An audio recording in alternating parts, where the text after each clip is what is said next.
सबको हैरान कर दिया। 2025 के आखिरी महीने में पीएम मोदी ने 45 साल के नितिन नवीन को बीजेपी का अध्यक्ष बना दिया। एक युवा को पार्टी की कमान सौंपकर पीएम मोदी ने बदलाव की एक नई लकीर खींच दी। नितिन नवीन को पार्टी अध्यक्ष बनाकर पीएम मोदी ने मैसेज दे दिया कि अब बीजेपी में अनुभव और युवा शक्ति का बैलेंस होगा। साल 2025 में पीएम मोदी ने 16 राज्यों में प्रदेश अध्यक्ष बदल दिए। 4 केंद्र शासित प्रदेशों में भी नए अध्यक्ष की नियुक्ति हुई। बदलावों का यह सिलसिला 2026 में भी जारी रहेगा। अलग अलग मीडिया रिपोर्ट्स में दावा है कि 2026 में पीएम मोदी अपने मंत्रियों की टीम में बड़ा फेरबदल कर सकते हैं और अगर ऐसा हुआ तो कुछ नए और युवा चेहरों की एंट्री पक्की मानी जा रही है। साल 2026 में पीएम मोदी की 5 साल वाली सरकार भी आधा कार्यकाल पूरा कर चुकी होगी। अपने दूसरे टर्म में पीएम मोदी ने सत्ता संभालने के 2 साल बाद यानी 2021 में कैबिनेट में फेरबदल किया था। इसलिए भी माना जा रहा है कि अब तीसरे टर्म में पीएम मोदी फिर से 2 साल पूरा होने के बाद मंत्रियों की टीम में बदलाव कर सकते हैं। एक तरफ राजनीति में धमाके हैं, दूसरी तरफ कूटनीति में मची धूम है। नरेंद्र मोदी ने ग्लोबल डिप्लोमेसी में 2025 में धूम मचा दी और 2026 में भी तहलका मचाने की पूरी तैयारी है। 2026 में भारत ब्रिक्स देशों की अध्यक्षता संभालने जा रहा है और ब्रिक्स देशों का सम्मेलन G20 के आयोजन से भी भव्य होगा। देश के कोने कोने में ब्रिक्स से जुड़े कार्यक्रम होंगे। भारत के 60 शहरों में ब्रिक्स की बैठकें और आयोजन होंगी। BRICS Brazil, Russia, India, China, South Africa का संगठन है जिसे ट्रंप कतई पसंद नहीं करते क्योंकि ट्रंप को लगता है कि यह संगठन अमेरिका और अमेरिकी डॉलर के वर्चस्व को चुनौती दे रहा है। लेकिन ट्रंप कितना ही मुंह फुलाएं, 2026 में जब भारत में ब्रिक्स का सम्मेलन होगा और सब कुछ ठीक रहा तो चीन के राष्ट्रपति शी जिनपिंग भी 2019 के बाद पहली बार भारत आ सकते हैं। भारत में जिनपिंग भी होंगे तो रूस के राष्ट्रपति पुतिन भी हो सकते हैं। पुतिन और जिनपिंग ब्राजील में ब्रिक्स के सम्मेलन में नहीं गए थे, लेकिन भारत में ब्रिक्स का सम्मेलन होगा तो पुतिन और जिनपिंग के आने के बहुत चांस हैं। और एक बार पुतिन, जिनपिंग और मोदी को दुनिया साथ में देख चुकी है तो 2026 में भी ये धमाकेदार तस्वीर आएगी क्या, ये बड़ा सवाल है कि भाई इस वक्त तो जिस तरह से जियोपॉलिटिकल सिचुएशन में स्थितियां बदल रही है, कोई नहीं कह सकता क्या होगा। भाई जियोपॉलिटिक्स में सबसे दमदार नेता आज की डेट में नरेंद्र मोदी हैं, जिनके साथ चीन भी कोई जो है दूरी बना के नहीं रखना चाहता। रूस भी गहरी दोस्ती बनाकर रख रहा है। नरेंद्र मोदी ने 2025 में कूटनीति में बड़े धमाके किए और अमेरिका तक को चुनौती दे दी कि भाई हमसे अपने टर्म पे बात मत करो, हम अपने टर्म पे बात करते हैं। 2025 की सबसे चर्चित तस्वीर नरेंद्र मोदी, शी जिनपिंग और पुतिन की मुलाकात की रही। अगस्त सितंबर में नरेंद्र मोदी 7 साल में पहली बार चीन गए, जहां पर उनकी चीन के राष्ट्रपति से आमने सामने की मुलाकात हुई। नरेंद्र मोदी SCO समिट के लिए चीन गए थे, जहां पर पुतिन भी आए। मोदी, शी जिनपिंग और पुतिन की एक साथ तस्वीरें देखकर दुनिया में हड़कंप मच गया। अमेरिका के होश उड़ गए। अमेरिका उस वक्त भारत और रूस की दोस्ती तोड़वाने में जुटा था। भारत पर रूसी तेल को लेकर दबाव डाल रहा था, 50% टैरिफ लगा दिया था। लेकिन मोदी ने बड़ा तगड़ा मैसेज दे दिया बॉस कि भारत झुकने वाला नहीं है, झुकाने वालों में है। आप देखिए कि अगस्त सितंबर में मोदी, शी जिनपिंग, पुतिन मिले। फिर साल के आखिर में दिसंबर में पुतिन के भारत दौरे ने अमेरिका में अलग खलबली मचाई। यानी 2025 में नरेंद्र मोदी ने जियोपॉलिटिक्स में भी भारत की ताकत दिखाई कि हम अपने हिसाब से चलेंगे, हमको डिक्टेट ना करना। नरेंद्र मोदी ने 2025 में कूटनीति में जो कामयाबी हासिल की, उसमें चीन का रुख बदल जाना, भारत के साथ रिश्ते सुधारने की कोशिश करना, भारत से कोई टकराव न लेने वाला रुख अपनाना, यह दिखा। इसी तरह से कनाडा को भी भारत की ताकत का एहसास हुआ। उसने रिश्ते सुधारने की कोशिश की। कनाडा में G7 की मीटिंग के लिए मोदी गए थे। इसके अलावा भारत ने तालिबान के साथ डायरेक्ट एंगेजमेंट शुरू किया, पाकिस्तान को नए मोर्चे पर फंसाया, अफगानिस्तान में पाक के खेल को खत्म कर दिया। भारत ने अपने पड़ोस में मालदीव, श्रीलंका, भूटान, नेपाल के साथ संबंधों को मजबूत किया। श्रीलंका को साइक्लोन में जबरदस्त मदद की, जिसकी दुनिया में तारीफ हुई। साल 2025 का साल तो कूटनीति में पीएम मोदी के लिए अवार्ड से भरा रहा। इस साल पीएम मोदी को भर भर कर अवार्ड मिले। पाठशाला को भी मिले, लेकिन पीएम मोदी को कहीं ज्यादा मिले। पीएम मोदी ने इस साल जिन जिन देशों का दौरा किया, उसमें ज्यादातर देशों में पीएम मोदी को सर्वोच्च सम्मान मिला। पिछले 11 सालों में पीएम मोदी को 29 सर्वोच्च सम्मान मिले हैं। 10 अवार्ड पीएम मोदी को इस साल मिले। 2025 में पीएम मोदी को पहला अवार्ड बारबाडोस ने दिया। उन्हें Order of Freedom of Barbados से सम्मानित किया गया। इतना ही नहीं, Namibia, Cyprus, Sri Lanka, Brazil, Ghana, Ethiopia, Oman, Mauritius, Trinidad, Tobago ने सबने पीएम मोदी को सर्वोच्च सम्मान दिया। इस साल पीएम मोदी को मिले अवार्ड की एक झलक भी देखिए।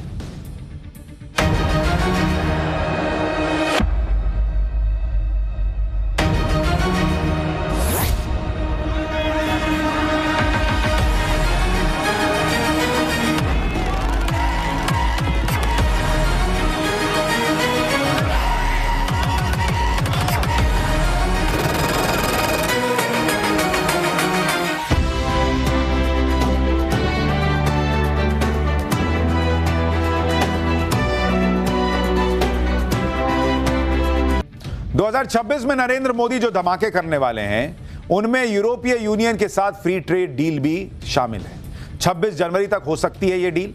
गणतंत्र दिवस पर यूरोपियन यूनियन के नेता भारत आने वाले हैं। भारत अब तक 18 फ्री ट्रेड डील कर चुका है, जिसमें हाल ही में ओमान और न्यूजीलैंड जैसे देशों के साथ भी फ्री ट्रेड एग्रीमेंट शामिल है। इसके अलावा अमेरिका के साथ ट्रेड डील पर बातचीत चल रही है। अमेरिका के साथ ट्रेड डील भी 2026 में फाइनल हो सकती है। 2026 में एक बड़ी बात यह भी हो सकती है कि नरेंद्र मोदी और डोनाल्ड ट्रंप की मुलाकात हो जाए। और यह मुलाकात बहुत अरसे से नहीं हुई है, लेकिन दो ऐसे मौके मिलेंगे जहां पर मोदी और ट्रंप आमने सामने टकरा सकते हैं।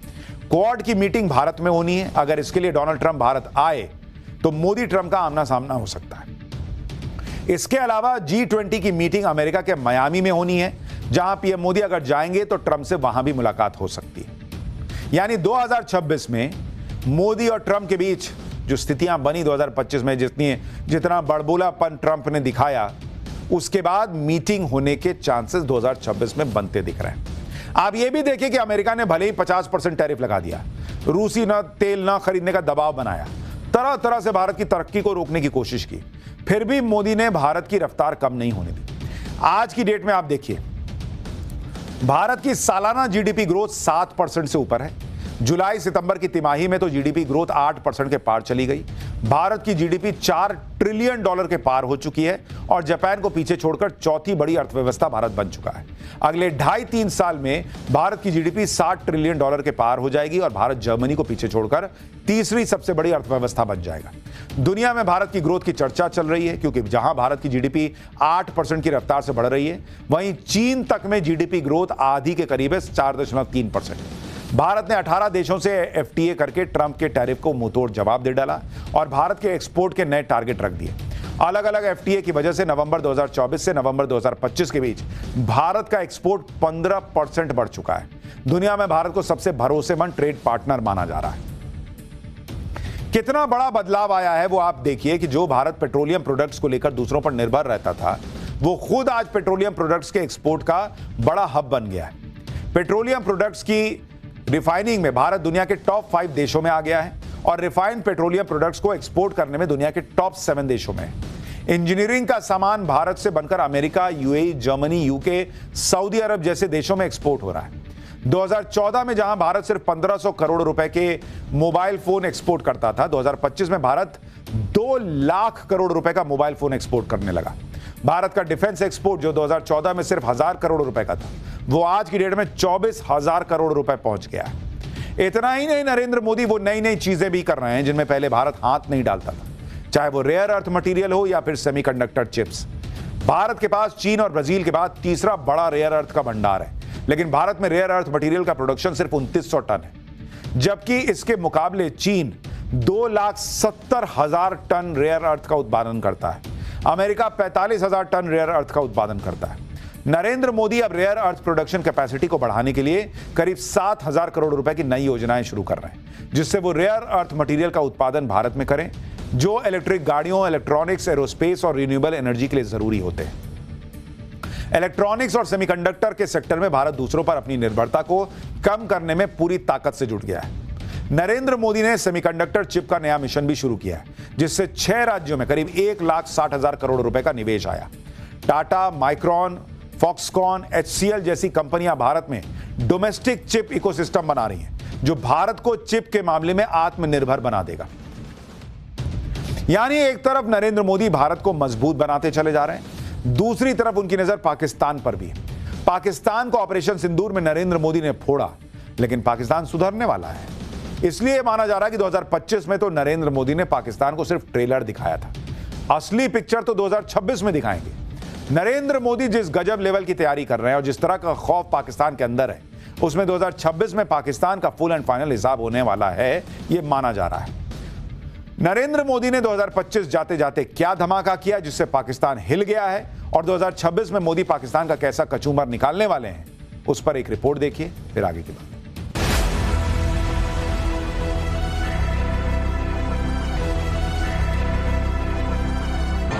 पाकिस्तान के खिलाफ जो काम 2025 में अधूरा रह गया, वो काम अब 2026 में मोदी करके मानेंगे। तैयारी तो इस लेवल की है कि अगर भारत ने फुल फ्लेज अटैक कर दिया तो फिर पाकिस्तान रहेगा भी नहीं, कि ये भी बड़ा सवाल है, क्योंकि आप देखिए कि 2025 जाते जाते भारत ने जबरदस्त धमाका कर दिया, जिससे पाकिस्तान हिल गया।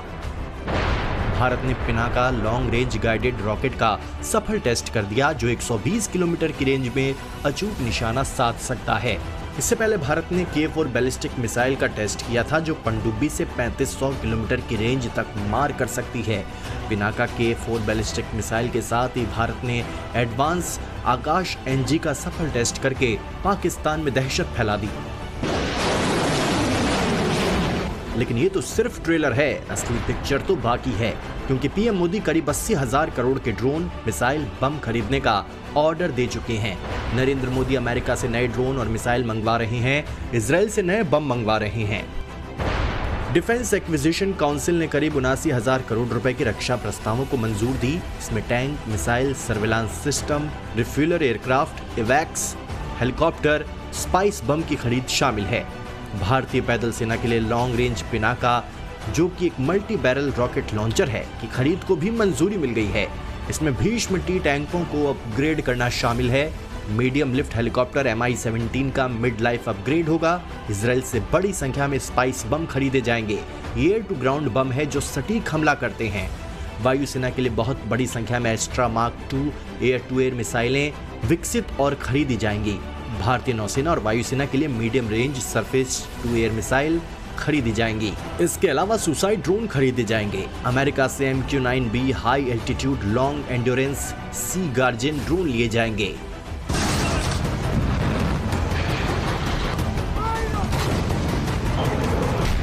ये सब हथियार आ गए और पाकिस्तान से युद्ध हुआ तो फिर पाकिस्तान का क्या हाल होगा, ये सोच सोच कर ही पाकिस्तान की नींद उड़ी है, क्योंकि पाकिस्तान के अंदर अभी तक ऑपरेशन सिंदूर का ही खौफ बना हुआ है।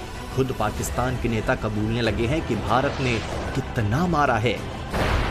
जैसे पाकिस्तान के राष्ट्रपति आसिफ अली जरदारी ने माना कि जब भारत ने हमला किया था तो बंकरों में छिपने की नौबत आ गई थी। पाकिस्तान के विदेश मंत्री ने माना कि भारत ने 10 मई को नूर खान बेस पर सरप्राइज अटैक करके पाकिस्तान को चौंका दिया था। पाकिस्तान के विदेश मंत्री इशाक डार ने खुद माना कि कैसे भारत ने 36 घंटे में 80 ड्रोन भेज दिए थे। पाकिस्तान के राष्ट्रपति आसिफ अली जरदारी ने यह माना कि ऑपरेशन सिंदूर के दौरान भारत ने ऐसा फोड़ा कि उनके मिलिट्री सेक्रेटरी ने उन्हें बंकर में छिपने की सलाह दी। पाकिस्तान के डिप्टी पीएम और विदेश मंत्री इशाक डार ने भी खुद ये मान लिया कि भारत ने पाकिस्तान के इतना अंदर घुसकर मारा कि उनका नूर खान एयरबेस भी चपेट में आ गया और पाकिस्तान कुछ नहीं कर पाया। ऑपरेशन सिंदूर में पाकिस्तान कितना डरा हुआ था, इशाक डार ने सारी पोल पट्टी खोल दी। पाकिस्तान के विदेश मंत्री ने बताया कि 22 अप्रैल को पहलगाम हमले के बाद से पाकिस्तान की सरकार डरी हुई थी। इशाक डार ने माना कि भारत के हमले से पहले और बाद में उन्होंने दुनिया के अलग अलग नेताओं को 60 से ज्यादा कॉल की थी। ये लेवल था डर का। इशाक डार ने खुद माना पाकिस्तान पर सरप्राइज अटैक हो गया। इस अटैक के लिए पाकिस्तान तैयार नहीं था। पाकिस्तान के विदेश मंत्री ने बताया कि कैसे भारत ने पाकिस्तान को फोड़ने के लिए 36 घंटे में 80 ड्रोन भेज दिए थे। इसके साथ ही इशाक डार ने यह भी झूठ परोस दिया कि 80 में से 79 ड्रोन कुछ नहीं कर पाए और एक ड्रोन ने थोड़ा सा डैमेज किया। इशाक डार खुलकर ना बताएं, लेकिन ये थोड़ा सा डैमेज कितना बड़ा था, इसकी सैटेलाइट इमेज दुनिया पहले भी देख चुकी है। पाकिस्तान कितने ही हाथ पैर मार ले, युद्ध को लेकर कोई भी झूठी कहानी सुना ले, राफेल गिराने के कितने ही फर्जी दावे कर ले, लेकिन अंदर ही अंदर उसे पता है कि पीएम मोदी ने पाकिस्तान को इतने अंदर तक घुसकर मारा है जैसा पहले कभी नहीं हुआ। और ऑपरेशन सिंदूर तो सिर्फ ट्रेलर था, अभी तो सेना पूरी पिक्चर की तैयारी में लगी है। भारतीय सेना लगातार अपनी तैयारियों के वीडियो शेयर कर रही है, दुश्मन को ये चेतावनी दे रही है कि भारत पूरी तरह तैयार है। नरेंद्र मोदी के नए भारत की धमक से पाकिस्तान की सांसें अटकी हैं कि 2026 में न जाने मोदी क्या करके मानेंगे। इस नए भारत की धमक उसकी सैन्य शक्ति, आर्थिक शक्ति नहीं, उसकी सनातन शक्ति से भी है। नरेंद्र मोदी ने कैसे 2025 में सनातन का डंका बजाया, सनातन के लिए नरेंद्र मोदी ने क्या क्या किया और 2026 में क्या करने वाले हैं। जेन जी के अंदर नरेंद्र मोदी ने कैसे सनातन का क्रेज बढ़ दिया, उधर सनातन विरोधियों में बाबा बागेश्वर ने कैसे आग लगाई हुई है। आप जरा इसका भी एक रिकैप देखिए 2025 में क्या क्या हुआ है। फिर आपको जेन जी के ऐसे सनातनी न्यू ईयर सेलिब्रेशन के बारे में बताऊंगा जो आपने कभी देखा सुना नहीं होगा। 2025 में प्रधानमंत्री नरेंद्र मोदी ने वो काम कर दिया जिसका सालों से केवल सपना ही देखा जाता था। पहले तो लोग यही नहीं सोच पाते थे कि कभी राम मंदिर भी बनेगा, लेकिन अब भव्य राम मंदिर दुनिया देख रही है। उसके बाद कोई सोच नहीं सकता था कि ऐसे भव्य और दिव्य राम मंदिर में धर्म की ऐसी पताका लहराएगी जो पताका लहराई गई। लेकिन नरेंद्र मोदी ने ये ऐतिहासिक काम भी कर दिया। नरेंद्र मोदी ने एक एक हिंदू को गर्व से भर दिया है। मंदिर के शिखर पर धर्म ध्वजा का स्थापित होना वो क्षण है जिसका इंतजार करोड़ों राम भक्त सदियों से कर रहे थे, क्योंकि ये धर्म ध्वजा केवल एक ध्वजा नहीं, ये भारतीय सभ्यता के पुनर्जागरण का ध्वज है।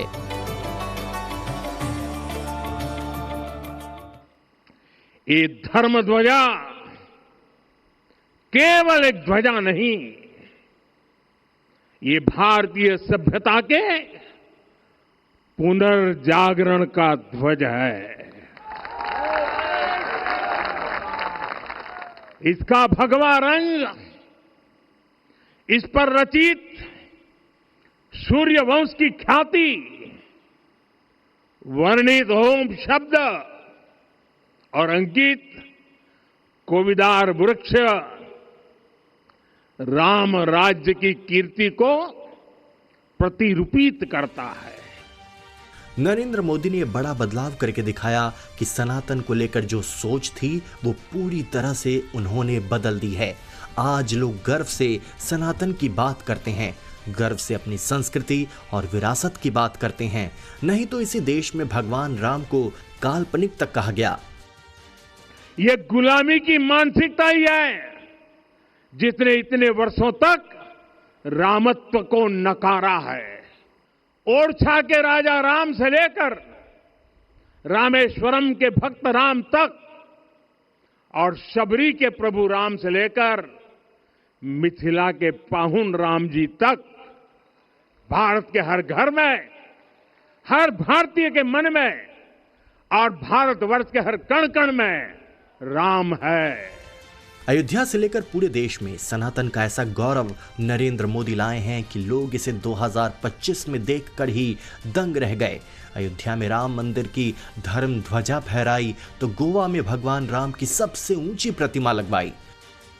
सनातन का जो गौरव पीएम मोदी वापस लेकर आए हैं, उसी का असर है कि लोग न्यू ईयर की छुट्टियां मनाने सिर्फ पहाड़ों पर या गोवा में नहीं जा रहे, बल्कि देश के बड़े मंदिरों में जबरदस्त भीड़ न्यू ईयर के लिए दिख रही है। श्री बांके बिहारी मंदिर में दर्शन के लिए भक्तों को लंबा इंतजार करना पड़ रहा है। मंदिर के अंदर और बाहर पैर रखने की जगह तक नहीं बची है, लेकिन श्रद्धालुओं के उत्साह में किसी तरह की कमी नहीं दिख रही है। भक्तों की ऐसी भीड़ पहुंच रही है कि मंदिर प्रशासन को लोगों से फिलहाल वृंदावन नहीं आने की अपील करनी पड़ रही है। इस अपील में कहा गया है कि नए साल के अवसर पर मंदिर और आसपास के इलाके में भीड़ का भारी दबाव होने का अनुमान है। असुविधा से बचने के लिए 29 दिसंबर से 5 जनवरी तक यदि संभव हो सके तो वृंदावन आने से बचें और बहुत जरूरी होने पर ही यात्रा का कार्यक्रम बनाएं। सनातन के इस क्रेज के बीच सबसे बड़ी बात यह है कि हिंदू एक हो रहा है। हिंदुओं को एक करने के मिशन में नरेंद्र मोदी के साथ बाबा बागेश्वर भी जुटे हुए हैं। ये साल बाबा बागेश्वर की पद यात्राओं के लिए याद किया जाएगा जो उन्होंने हिंदुओं को जोड़ने के लिए की है।